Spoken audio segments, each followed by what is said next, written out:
There are 1,000 things you can do to grow your jiu-jitsu gym. Paid ads, billboards, social media, a new logo, referral programs, email campaigns, seminars, live events, open mats.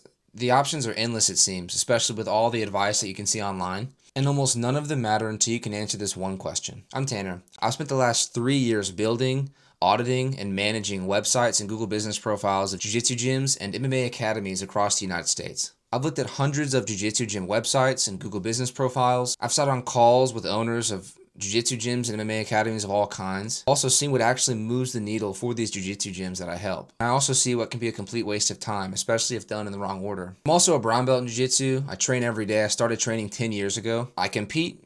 So when I talk about this, it's coming from a place that's like not just an outsider's perspective marketer, but someone who cares deeply about the community and wants to do right by it. You didn't open a gym to become a marketer. A lot of people that I speak to and gym owners open a gym for the freedom of it, to pursue the sport they love in some way, either teaching or continuing to compete, or just because they love the sport itself and they love the people in the community. They want to start a gym that actually allows you to build a life from it. And that's like a big reason why people, I think that I've seen why they start this is because a lot of people would do this for free and for many years pay to do the sport and sacrifice and train hard and miss time with family in some cases. And a gym is one of the main ways, one of the ways out that people usually that I talk to that want to find a way to make a living off the sport.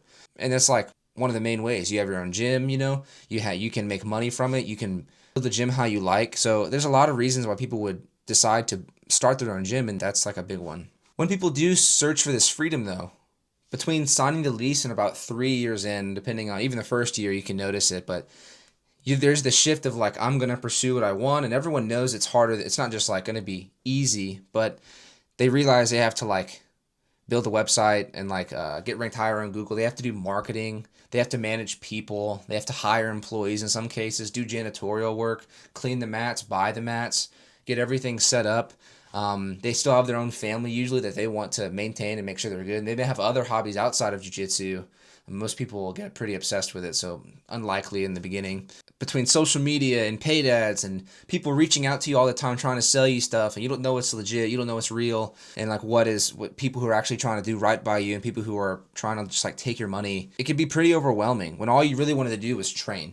Marketing is one of those things where it's like, you have all these people, you have to accept payments, you need to follow up with people, you have all these things you could do. And marketing tends to be one of the second and maybe tertiary things you think about as opposed to running and operating your gym day to day, which is honestly the most important part.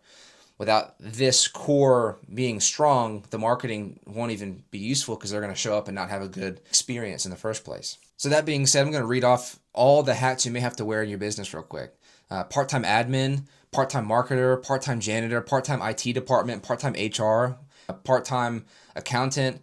Like there's so many things we can talk about, and there's even more. And if you go into the marketing side, there's like a whole subsection of things you have to learn, and eventually it just becomes overwhelming and you'd rather just be on the mat and learning your own thing. So it's like, what do I focus on first on top of every other obligation that I have in my life? It can be pretty frustrating.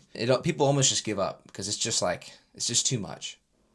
And then like marketing can also seem like the heaviest thing to do at the gym because at least when you're washing the mats or you're teaching classes, it's something to do with what you signed up for. You kind of knew going into this you'd have to be managing and taking care of hygiene on the mats and teaching classes and teaching kids and teaching adults. Like you expected this, but marketing, every hour you're spending to tweak your Wix website or hope this person does their job with posting a video, or maybe you have to post a video yourself. It's like every hour you're spending on that is not an hour that you could be devoted to learning or training yourself, teaching your students and your peers, spending time with your family even, or just chilling, like just resting. So marketing, I think, is the most frustrating for people because it's the least to do with what they actually intended, like the dream of opening a gym. That's like one of the furthest things away from actually doing what you wanted in the first place. And also you have other life pulling on you. You have a family, you have kids sometimes, you have friends, you have hobbies.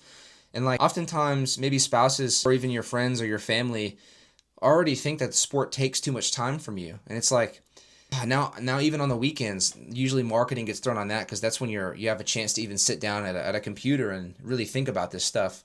You already spent all this time during the week and oftentimes on Saturdays too, and sometimes 7 days a week. When you get home 10 p.m., now you want to sit down and work on the marketing. It's like you're already burnt out. You've already spent time away from your family.